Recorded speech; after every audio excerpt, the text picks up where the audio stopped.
kamusta kayo dyan? Nandito na po ako ngayon sa market. So, sabayan niyo po ako mag-market ha. Bibili ako ng isda.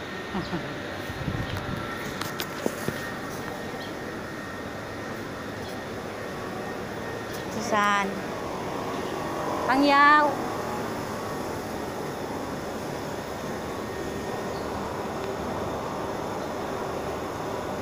Fish soup. Yeah, goy. Yeah, means that $25.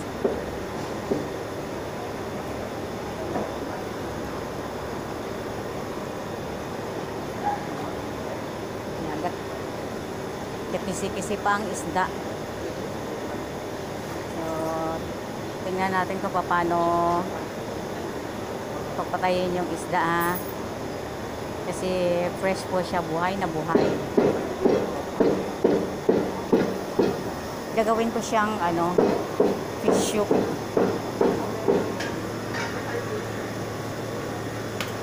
Yan, kisi-kisi.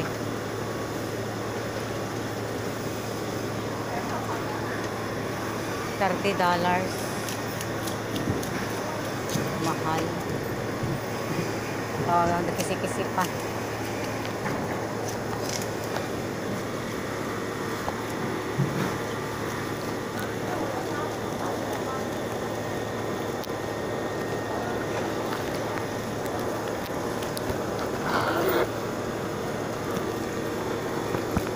Hindi ako nakadala ng listahan.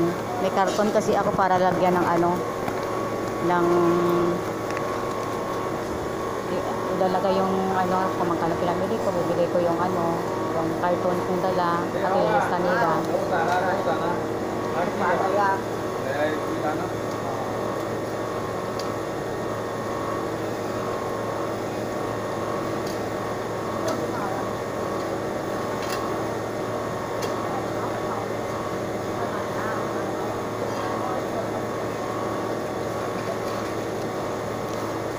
Buhay pa ang isda.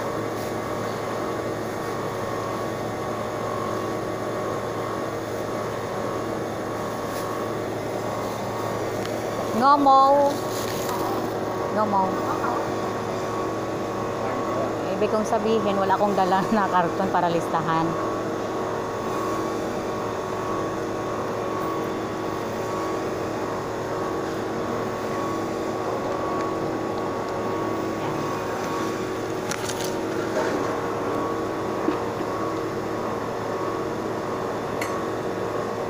Sai means that thank you. Ito na naman ako sa may gulay. Yung kamatis dito. Kamatis. Kasi yung isda na ito, lagyan ko siya ng kamatis tsaka patatas. So, potato and tomato fish soup. Mas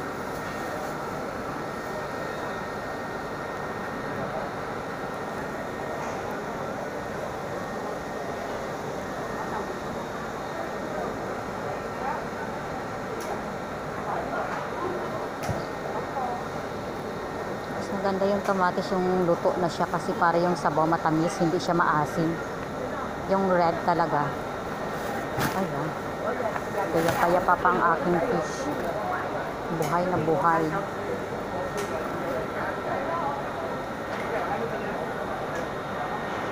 Yun. Okay na ba siya? Ay, parang yata itong isa. Okay na yan. So, ang gulay ko naman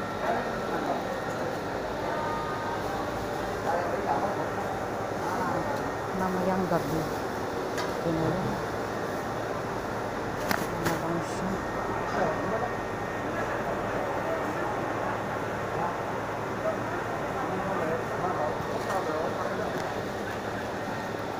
Balik ako sa potato. Yeah, makitid yung daanan kaya kailangan kong yan.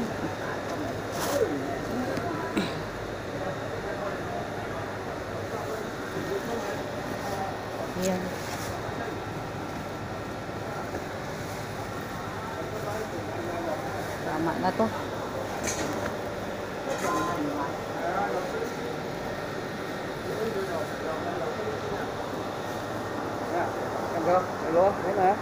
Kaula? Is that enough? Tama na. Ay, buhay na buhay pa yung aking isda.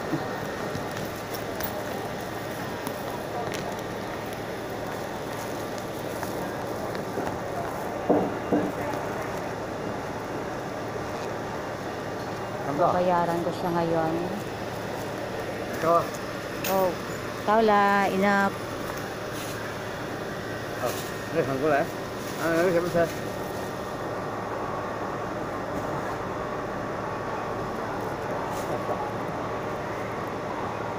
nó sập cao cái sập cao Sapkaw 19. Oh, hi. I just only estimate lang yon. Sabi niya sa akin magaling daw ako kung magkano yung babayaran ko.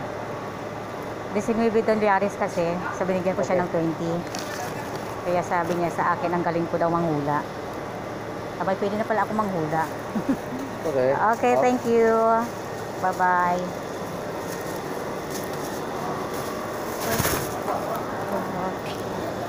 Dito na naman ako sa may karnihan.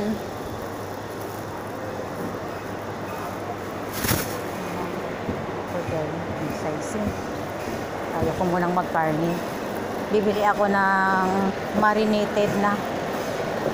Yung may mga lasa na ulam.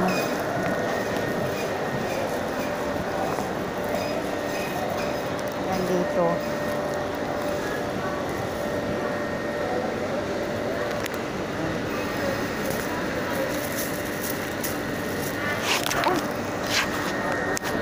Nalaglag yung aking cellphone, kaya pasensya po muna.